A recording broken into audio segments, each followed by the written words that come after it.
Hi, I'm Chelsea with the Fat Quarter Shop, and I'm here at Spring Quilt Market in Portland with Tula Pink, and we're going to talk about her new collection and her booth. Yep. So show us around your booth. Okay, so we have a couple different things going on with the book and the new fabric. There's some new patterns. There's thread that it's all sewn together with. So many things. Oh my goodness.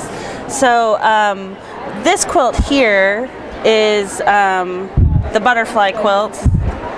Unless somebody comes up with a better name, we're not printing till July, so just send me your ideas. But it's a sort of a skill builder quilt, using the fabric to sort of takes very traditional simple blocks and then build them together to make a larger picture. Okay. So, and you can see them in here. Yeah, and so this was just made out of the one colorway of acacia, which is the pinks and the oranges and the greens. Okay. And it's sort of a skill builder. So you start out with all straight 90-degree seams and then go into angled seams, and then the last time you can do like a couple curved seams, but we don't give you too many. Okay. Because I'm a lazy quilter, so we don't like to do anything terribly difficult. But yeah, we just have lots of fabrics, ribbons, new threads. Where is all my stuff? There's too many things. But the threads were sort of specifically designed for all my fabrics, really. There's 4 shades of gray, because that's what I like to use for just sort of general all-purpose quilting is grays. It kind of falls into everything. And then some of the brighter colors to sort of coordinate fabric by fabric, that coordinate specifically with my fabrics and my collections. So, and it has my face on it.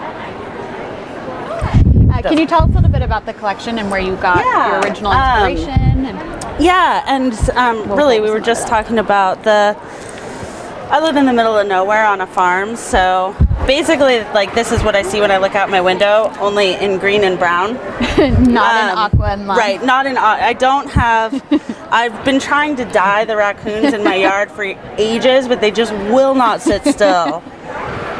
Little bandits. But so, yeah, I'm just kind of trying to sort of take the, like, sort of a woodsy, outdoorsy thing and kind of make it fun. And people are calling this raccoons and lollipops. Animals and candy, can't go wrong.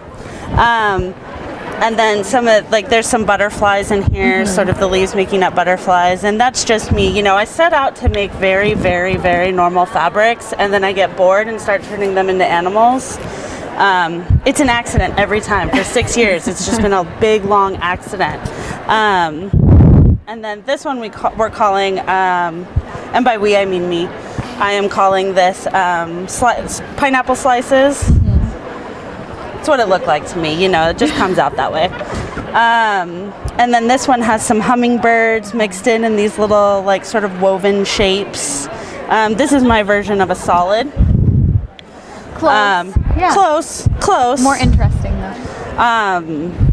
And so it's really just playing with shapes and animals and color to create scale and values that'll work for quilting and fashion and bags and really everything. So, because you should never have to use any other fabric other than mine ever.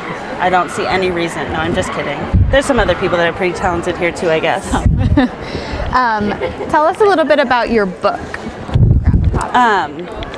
So the new book, Tula Pink City Sampler, 100 Modern Quilt Blocks, and we take the term modern, we use that loosely.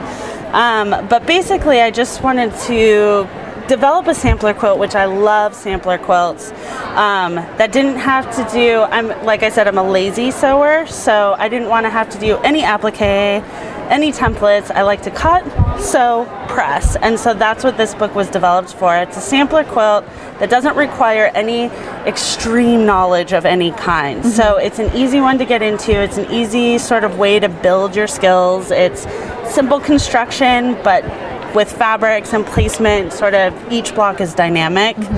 And it's divided into chapters and based on shapes. So you work with squares for a little while, and then you work with rectangles for a little while, and so you kind of work your way through all of the basic quilting shapes, and by the time you're done with the book, you've sort of covered it all. Yeah. Covered your bases. And I drew all the pictures in it, just saying. They're really cute. They are really cute. And can you tell us a little bit about the quilting, especially on these, the sampler? And the quilting on this, which is the cover of the book, and I don't know how well you'll be able to see that, but I was originally brought to quilting by the Dear Jane quilt. So when Angela Walters was quilting this, we talked about sort of referencing the Dear Jane quilt, since that's where my love of sampler quilts started. And in the Dear Jane quilt, you have all these piece triangle blocks around the corner, which I've always thought were so beautiful.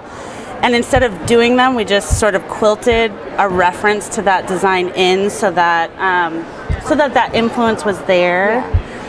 Without being totally overt. So, great.